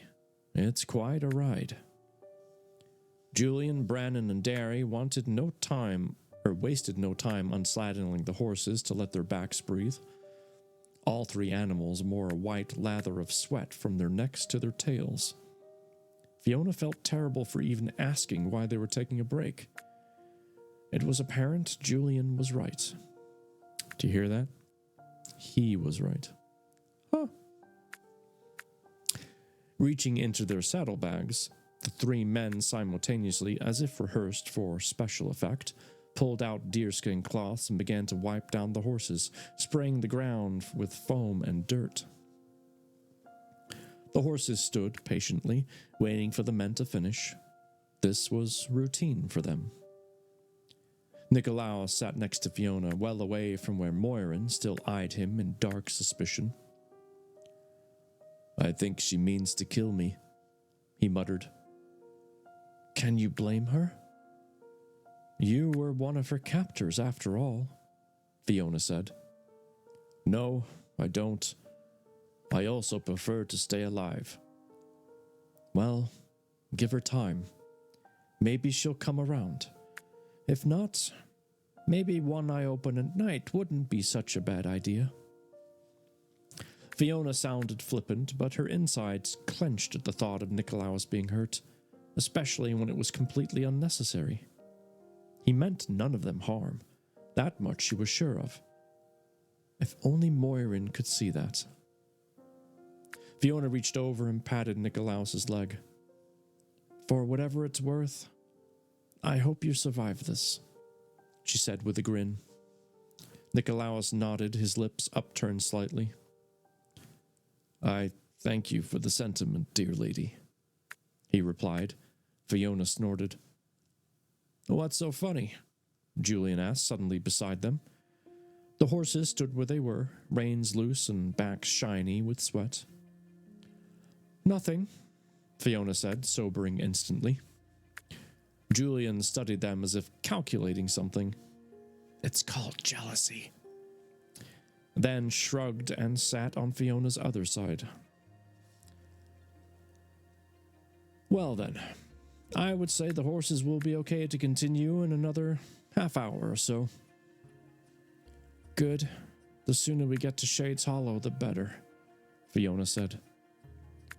Moirin's hoarse voice drifted across the wind. "What will they do with him?" Everyone looked at Nicolaus. After a time, Brannon spoke up. "They'll probably put him on trial for his crimes to see to it that justice is served." "You can't be serious," Fiona said, standing, her hands clenched. He's still a Mordor, Brandon said. As such, he is a war criminal. To the Shades, maybe, not to me. I don't want you to take this the wrong way, Brandon said, taking a step away from Fiona. But the council won't care what you think of him. They may question you as to his actions during your time with him, but it will only be taken into consideration. It will not necessarily erase his crimes. Nikolaos looked stunned, his eyes unfocused. What will they do if they find me guilty? I couldn't say. I think you could, Fiona challenged.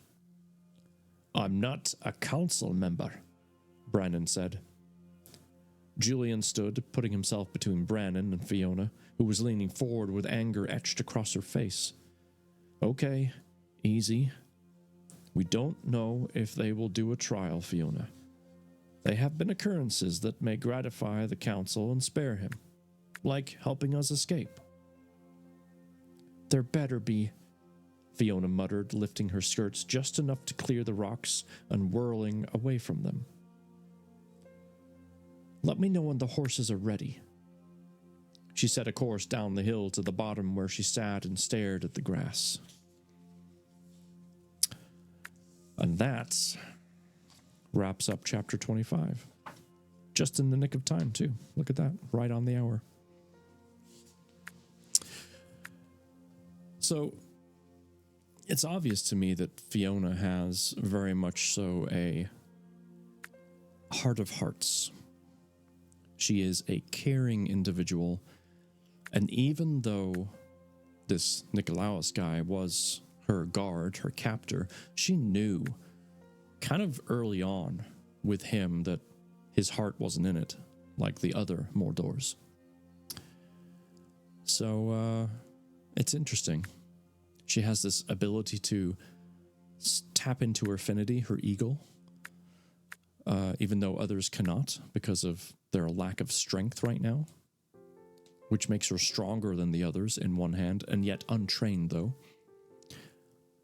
And then she's also got this kind of heart of gold, if you will, even through the situations that she's been put through. Keep in mind, she should be, like, PTSDing the heck out right now. Like, therapy for days. Her family's being killed. She's in a new land that she doesn't recognize, surrounded by people that look familiar but are not the people that she knows, trying to understand that somehow she's suddenly magical, and all she wants to do is survive. Like, talk about a recipe for stress.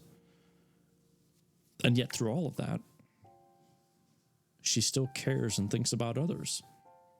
She has every reason to be like, I want to go home. Why can't I go home? Let me go home. Like, well within reason.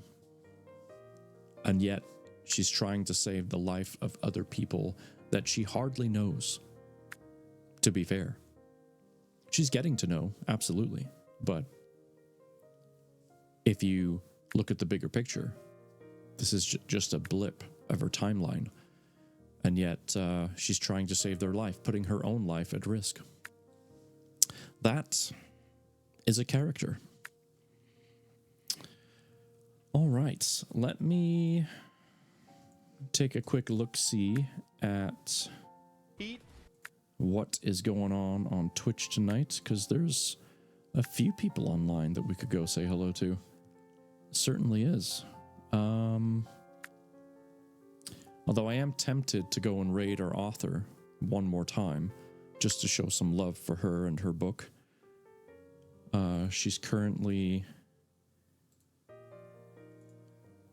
looks like she's doing music again.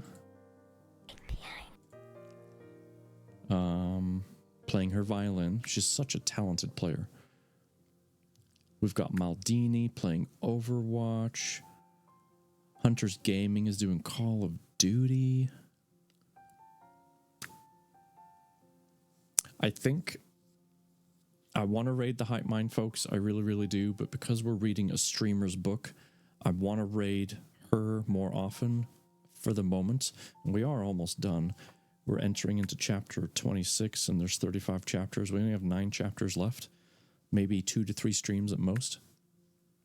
So I want to raid her one more time. And then when we start reading my book, we'll be raiding, well, anyone and everyone, because it's just my book.